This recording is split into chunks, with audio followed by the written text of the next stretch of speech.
To get results out of my form, I'm going to need some submissions. Luckily in Drupal 8, there is a brand new testing function that we can use.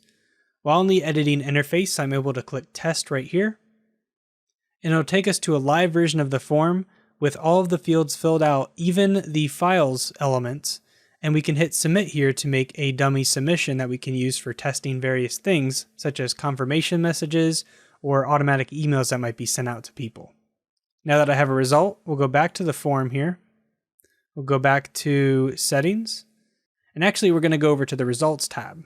And in this section, you'll be able to see all of the submissions that have been made on your web form. As you can see, we have 2 here, and it also has a very easy snapshot of all of the information for each element. Now here at the top, we have the option to go to a download tab, so we'll go ahead and click on that. And there's a lot of settings in here, but just like other situations, most of it is already just fine, but we will scroll down to the bottom for this specific example and make sure that download uploaded files is checked. This is because we have a files element in this web form, and if we don't have this checked, then we won't download those files that have been submitted by users.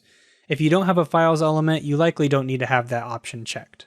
After that, I'll scroll down to the bottom and click the download button.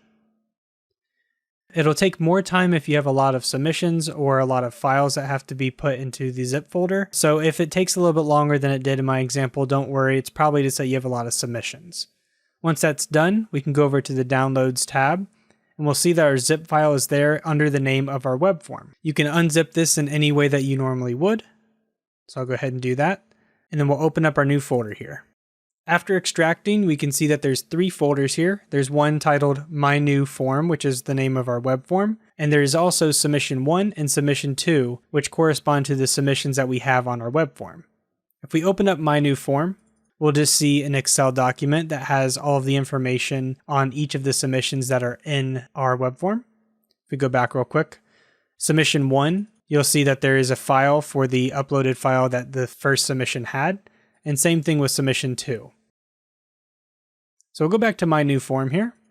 So if we try to open up this Excel document, we're going to see a pop-up that says that it might be corrupted. Now don't worry about this. This is likely just due to the fact that it's using an outdated format. If you go ahead and click yes, it'll open up just fine. And we can actually stop that pop-up from happening ever again by going to File, Save As. Make sure that the format is XLSX, and then getting rid of this XLS right there. And go ahead and click Save. And now when we open up this new one, we won't get that pop-up anymore, and we won't have to worry about dealing with that every single time we open it. In the Excel document itself, you'll see that there's a row for each submission line, and at the top there is information on each of the elements that you might have, as well as a lot of various other information that's not included in the web form itself, but is information that's collected when somebody submits to the form. Now heading back over to the website, we're going to go over to the Clear tab. And we'll be brought to this section that asks us as a review if we want to clear out all of the submissions that are in our web form. If we want to do this, we'll go ahead and click the checkbox here, click clear. And now we can see that all of those submissions have been cleared. You could do this if you're using the web form a second time, or you just want to clear out a bunch of test submissions that you were using before you made something live. Any situation like that, you would want to use the clear tab for. There is something important to note. If we do a test here, and scroll down to the bottom, submit, go back to the form, and hit results, we'll see that this number isn't back to 1. Now you would think so because we cleared out all the submissions. So this might be a problem if you want to start from square 1 after clearing out all of your submissions. So first, we'll go ahead and clear the test that I just made. And we can actually set that back to 1 very simply. We'll just go to the Settings tab here at the top.